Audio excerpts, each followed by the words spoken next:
he only needed an aid, and from first grade on, he's never needed any support. He changed so quickly and rapidly.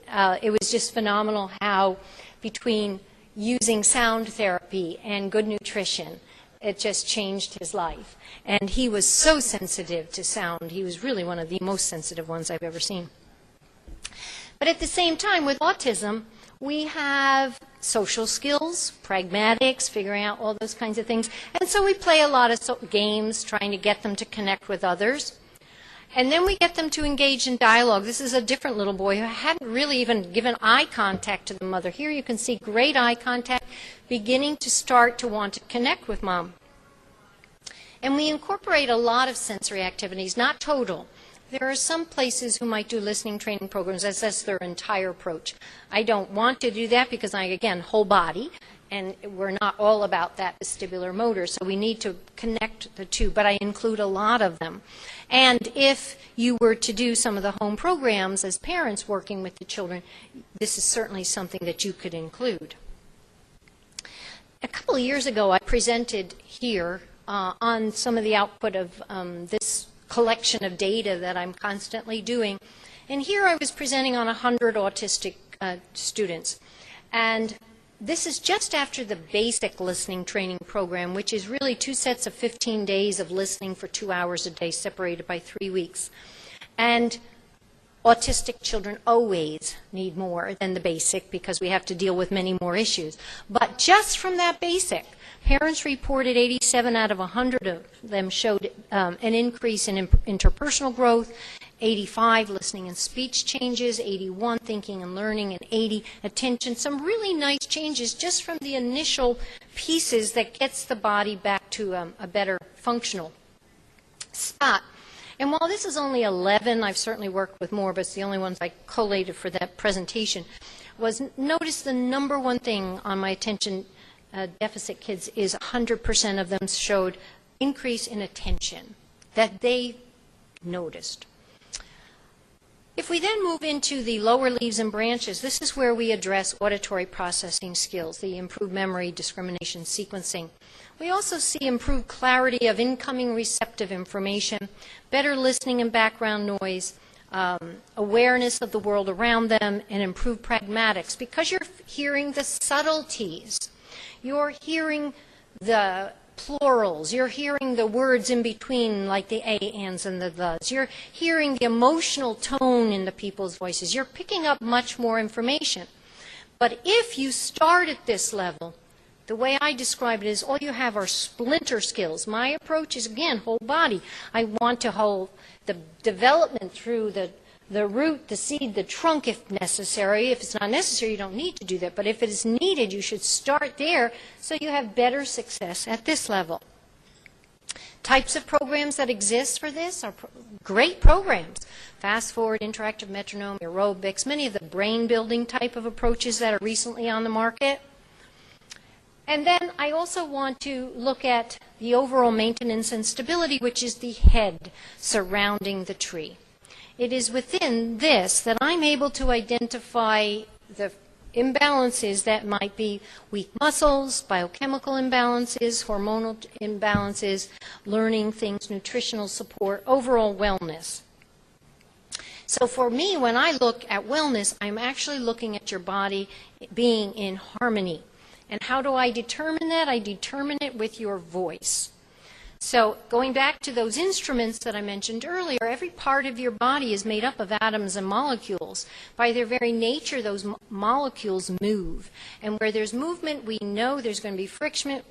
Where there's friction, there's frequency. And for me, where there's frequency, there is definitely a sound. In my newest work, I'm even going further than that. I'm going to the quantum level.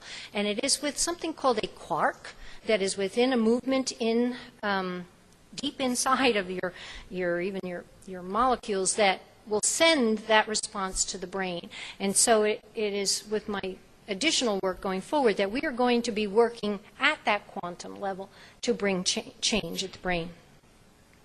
So our bodies represents many thousands of frequencies. You have tons of cells in your body. And the easiest way to determine if your body's frequencies are staying in tune is through vocal analysis. So we use something called a voice print. And so when the frequencies of the body are distorted, the voice print displays those distortions. And the science that I use for that right now is called bioacoustics. It explores the potential that the voice is a mathematical representation of the body. And so then with vocal analysis, we're going to look at the body as a mathematical matrix of predictable frequency relationships. So everything in your body is math. Okay, there's a number of different programs today looking at your body as math. We are going to look at it as sound and math from the cellular level. So we use something called frequency equivalence. And so everything in your body has a number. Every element, compound, structure will have a number. And then through low frequency sound presentation, the brain perceives that and then generates the correct impulses to go back to the body. And we're going to travel along many nerve pathways as well as other pathways in the body.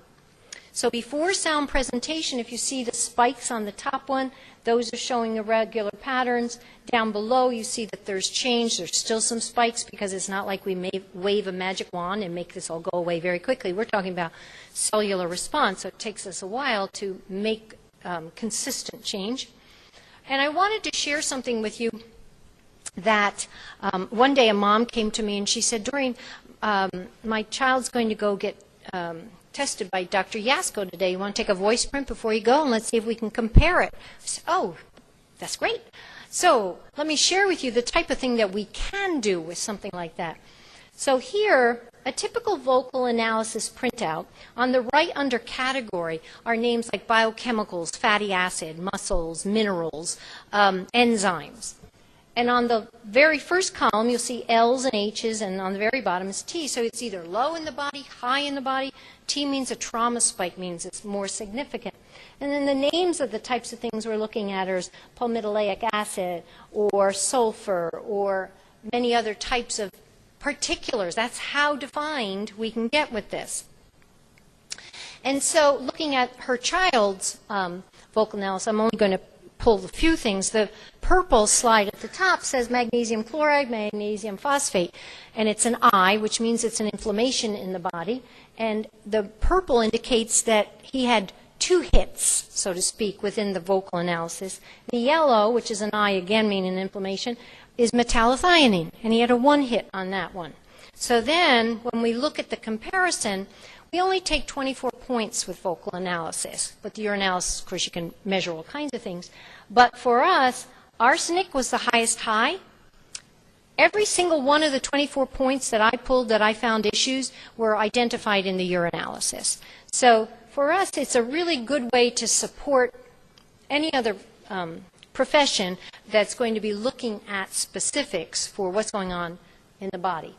So these are the possibilities of types of therapies. And our body is going to search for stability between external sound sources and internal vibrations to create balance. We react physically and psychologically. But sometimes the body cannot make the change by itself and needs the sound-based therapy to accomplish that change. So we really provide solutions to the complexities of sound-based therapies by using that diagnostic evaluation. My method now is this whole body approach, and the voice-your-brain connection provides the foundation to make it happen. And I'd like to share with you a way of responding to that. That doesn't look like it's in the right spot.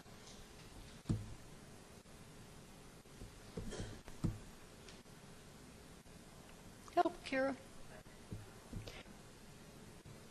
While the tree of sound enhancement therapy demonstrates the flowchart of the correct administration of any sound-based therapy, the expected outcome of the protocol of the therapies is the balancing of our body's subtle energy system contained within the connections between our voice, our ear, and our brain.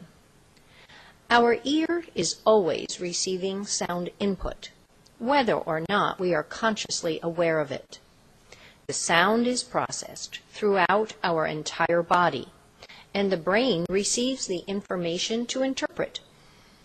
Our voice then emits what the brain has interpreted as representing the vibrational frequencies or sounds of the cellular emissions within the body at that moment in time. The brain, after interpreting how the body is functioning, then sends the necessary balancing sounds to exit from the ear. This emission of sound from the ear informs us of what the body needs to naturally self-heal in the form of a balancing tonal sound or sound pattern. Simply said, the ear gives out a sound and takes in a sound. The voice displays the sounds of the body, and the brain perceives and uses the information for us to function. This emission and reception of sound between the voice, the ear, and the brain as a cyclical process constitutes an important balancing for our ability to learn, develop, and maintain our health and wellness. This subtle energy system will prove to be key to everyone's ability to feel whole and balanced.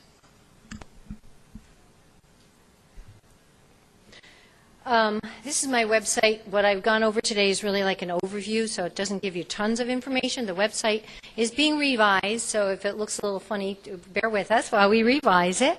My book, Sound Bodies Through Sound Therapy, is still the primer on sound-based therapies. I'm hoping to come up with a second edition, but it's still very valid. All I would do is add more information on the diagnostic test battery. Every Day a Miracle is a series of success stories starting with the test battery and then moving forward. I have another book coming out in November called The Cycle of Sound, Exploring the Voice-Ear-Brain Connection. So it's very exciting. And I had a chapter in the Cutting Edge Therapies for Autism both last year and this year, and I understand we will have a book signing for that 11 a.m. on Sunday.